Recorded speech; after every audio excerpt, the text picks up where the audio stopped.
In this lesson, we're going to learn the high side kick. So just as before, in a kicking stance, just as before, we're going to be kicking with the back leg. We're going to come to this position here. So bring this knee up. And now with high side kick, very, very important that you get this knee as high as possible. The higher you start with this leg, the easier your high side kick is going to be. If you start with your leg way down here, it's going to be a flailing side kick. You're not going to have any power on it. So very important, especially for high side kick. Get over to this position here, get this knee up, and then from here, we're going to be targeting head level with this kick. So a regular middle side kick where we get maximum power, we're going basically chest, solar plexus level. You can also go stomach level, on a taller opponent, but we're aiming torso level for middle. For high side kick, now we're talking about the throat, now we're talking about the face. And if you have a taller opponent, going for the throat is a very good target. Very, very dangerous if you were to kick somebody here. It could be a potential killing blow. So very, very dangerous. So this technique here starts out the same way. Kicking stance, pivot, make sure you get your knee up, and then from here we're going to be kicking upward on an angle. So it's going to go up. I don't know if it's 45 degrees, but it's going on an upward angle now towards a target. So you're never going to have as much power on a high side kick as you get with a middle side kick. Middle side kick is always going to be your most powerful side kick. You lose something the higher that you go, it gets less and less powerful. And what happens is you have to be closer and closer to your opponent to be able to hit them. Because here I have maximum reach. As I start to go up higher and higher, the opponent has to be closer and closer to me for me to get them. So there gets to be a point where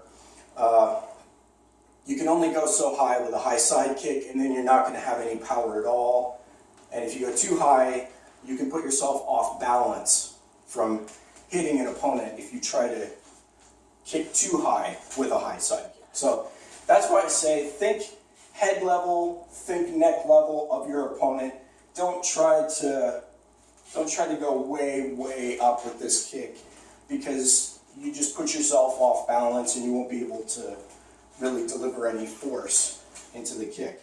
So, and the striking tool for this one, once again, the striking tool is the heel for this.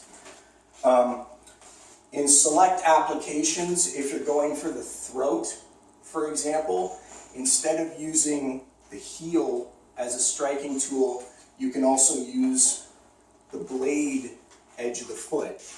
We haven't talked much about the blade edge of the foot, but the blade edge is the outer edge, the outside edge of the foot.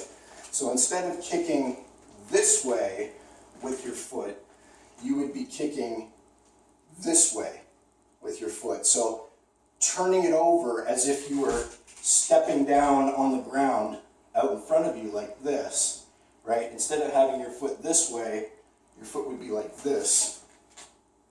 So if your intent is specifically to target the throat, it can actually be more effective to go with the blade edge of the foot. To go up like this and kick this way and use the blade edge and come across.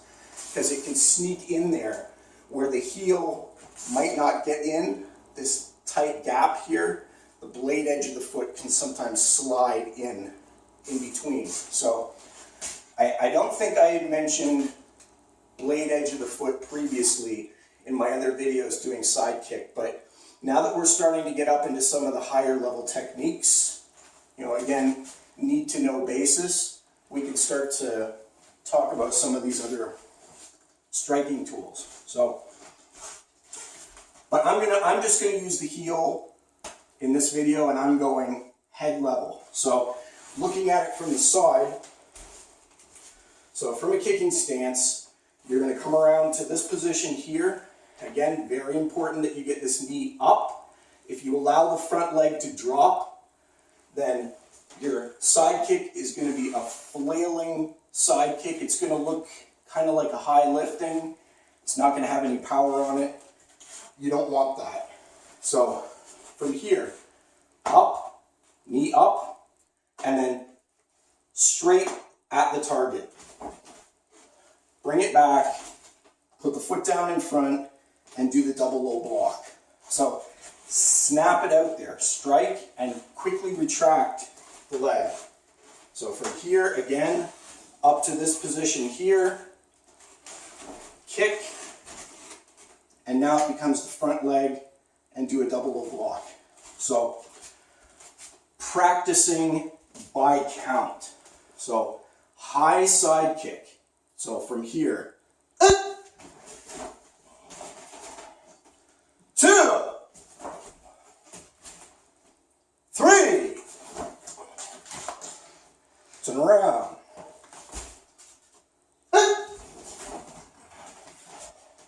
2, 3, and turning around. Good. So, very important. If you're striking face level, head level, heel is the ideal striking tool. If your opponent is really, really tall, don't try to go head level with this technique.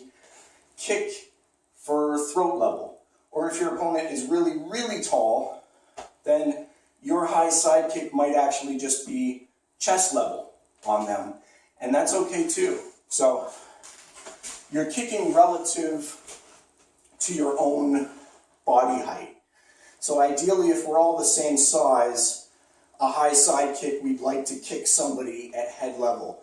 But as a guide, look at yourself in the mirror and kick for your own head level on a high side kick, or your own throat level. That's basically where this technique should be going. So middle side kick would be here. Anything above that, now you're talking high side kick. And remember, if you're going for the throat, if that is your goal specifically, blade edge of the foot can be a very effective striking tool. So that is high side kick in a kicking stance.